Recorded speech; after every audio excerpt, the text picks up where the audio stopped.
नमस्कार दोस्तों, मेरा नाम है जयेश। आप सभी के दिमाग में एक डाउट जरूर बना होगा कि पाई का जो प्राइस है वो एकदम से पंप हुआ, उसके बाद में एकदम से डंप हुआ। तो क्या इस कंडीशन में पाई को सेल करना चाहिए, होल्ड करना चाहिए और खरीद लेना चाहिए? वही मैं डाउट आपका यहाँ पर क्लियर करने वाला हूँ। प्रेजेंट टाइम में यहाँ पर आप देख सकते हैं कि यहाँ पर मैं कॉइन मार्केट कैप में हूँ, और अगर मैं यहाँ पर आता हूँ गेनर एंड लूजर वाली कैटेगरी में मैं यहाँ पर आता हूँ, तो यहाँ पर पाई जो है यहाँ पर टॉप 1 में चल रहा है लूजर कैटेगरी में, क्योंकि इसने 23.69% का लो फॉल दिया है। कल की डेट में जो पाई $1.5 से ऊपर ट्रेड कर रहा था, अब वो 1.10 पर आकर रुक चुका है। तो यहाँ पर टॉप लूजर में ये आ चुका है। इसी के साथ में कमाल की न्यूज भी यहाँ पर आई है। Pi network break past $1 with 35% daily gain.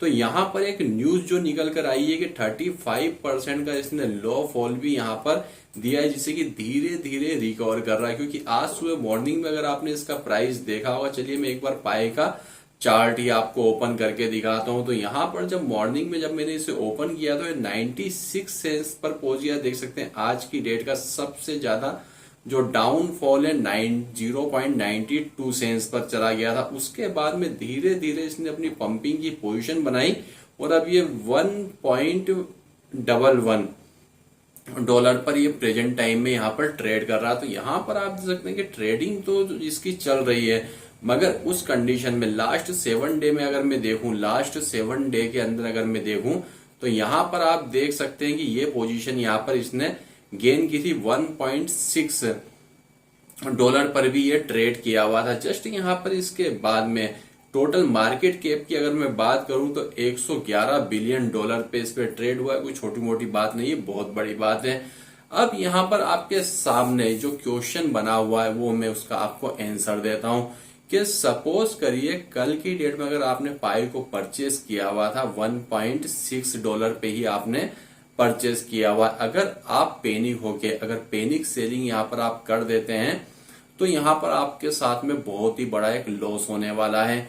क्योंकि कल की डेट 24 घंटे पहले ही आपने इसे $1.6 खरीदा था और अभी यहाँ पर 1.11 पर चल रहा है। पूरा 40 सेंस का आपका यहाँ पर लॉस होने वाला, 39 सेंस का एक पाई पर यहाँ पर लॉस यहाँ पर आने होने वाला है। तो अब तो आपको समझ में आ गया होगा अगर आपने कल ही की डेट में 24 घंटे पहले ही इसे परचेस किया हुआ। क्योंकि क्रिप्टो में क्या होता है, जो नए नए खिलाड़ी आते हैं क्रिप्टो में, वो क्या करते हैं, जब कॉइन पंपिंग की पोजीशन में जाता है उस समय वो कॉइन को खरीदते हैं, और जब कॉइन डंपिंग की पोजीशन में जाता है तो उसे लॉस में बेच देते हैं। उसी से ही पूरा क्रिप्टो मार्केट की जो वेल्स होती है वो कमाती है। वो कैसे कमाती है कि जो नए खिलाड़ी होते हैं उन्हें ऐसा लगता है कि हमने इतने हाई पर लिया, अभी डाउन जा रहा, कहीं ऐसा ना होगा और कहीं डाउन चला जाए तो क्यों ना इसे हम सेल ही कर दें।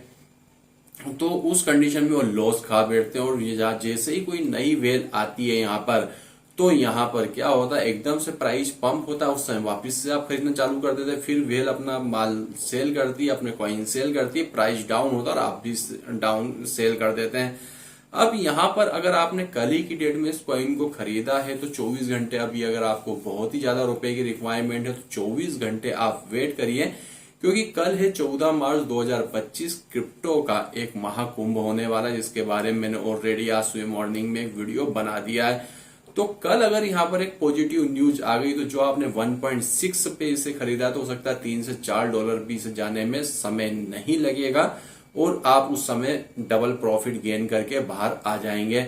मगर अगर कोई न्यूज नहीं भी आई तो किसी ने ऐसा नहीं कहा है कि ये जो पाई है 1.11 पर ही लाइफ टाइम ताउम्र यहाँ पर ट्रेड करता रहेगा, ऐसा किसी ने नहीं कहा है। अगर आपके पास में पाई कॉइन है, आपने सेल नहीं किया है, हाई प्राइस में लिया है, रो प्राइस में चल रहा है, तो जब तक आप पास में पाई है जब तक आप लॉस में नहीं है। क्योंकि अभी ये डाउन है, जब पंप होगा उस समय आप इसे सेल करेंगे तो वापिस से आप यहाँ पर प्रॉफिट में आ जाएंगे। मगर एक बार अगर आपने इसे सेल कर दिया, सेल कर लेने के बाद में यहाँ पर आपको जो रहेगा, आपका अमाउंट उतना ही रहेगा, मगर उसके साथ में जो रहने वाला पाई आपके पास में गया तो लॉस में। अभी आप लॉस में नहीं जब तक आप पास में पाई है। भले ही पाई और $1 चला जाए, 92 सेंट्स पे चला जाए, फिर भी अगर आपके पास पाई रखा हुआ है तो आप लॉस में नहीं है, अगर आपने ज्यादा अमाउंट में लिया हुआ है।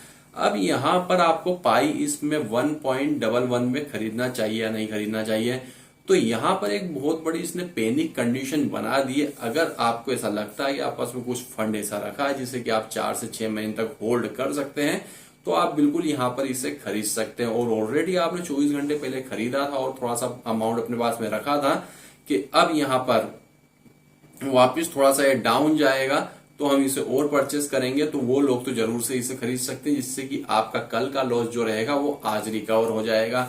अब बात करते हैं कि पाई को हमें कितने समय तक इस कंडीशन में होल्ड करके रखना है। तो यहाँ पर जो कल 14 मार्च को जो यहाँ पर एक फेस्टिवल होने वाला है, जो क्रिप्टो का महाकुंभ होने वाला है, तो कल कम से कम 24 घंटे तो आपको इसका मार्केट पूरा एनालिस्टिक करना है, क्योंकि सबसे ज्यादा जो फोकस उस पर किया जाएगा कल की डेट में वो पाई के ऊपर ही किया जाएगा। तो अब आपको मेरी बात समझ में आ गई होगी कि पाई को आपको होल्ड करना है या सेल करना है। प्रेजेंट टाइम में आप इसे होल्ड करिए, और अगर आप पास में कुछ एक्स्ट्रा फंड रखा हुआ 4 से 6 महीने जिससे कि आप होल्ड कर सकते हैं, तो आप चाहें तो और भी इसे खरीद सकते हैं। मगर जो भी आप खरीदेंगे या सेल करेंगे अपनी डिस्कवर करिएगा। मैंने अपना सिर्फ ओपिनियन शेयर आपके साथ में किया है। मैं कोई भी क्रिप्टो का कह सकते हैं कि मुझे भी नहीं पता है कि मार्केट किस तरफ मूव करने वाला है, तो जो भी आप करेंगे अपनी रिस्क पर कीजिएगा। मैंने सिर्फ अपना आपको ओपिनियन यहाँ पर शेयर किया हुआ है। तो दोस्तों अभी के हमारे इस वीडियो में बस इतना ही था। वीडियो पसंद आया तो वीडियो को लाइक करके चैनल को सब्सक्राइब किए बिना मत जाइएगा। तो वीडियो देखने के लिए आपका धन्यवाद। भगवान करे आपका दिन शुभ हो।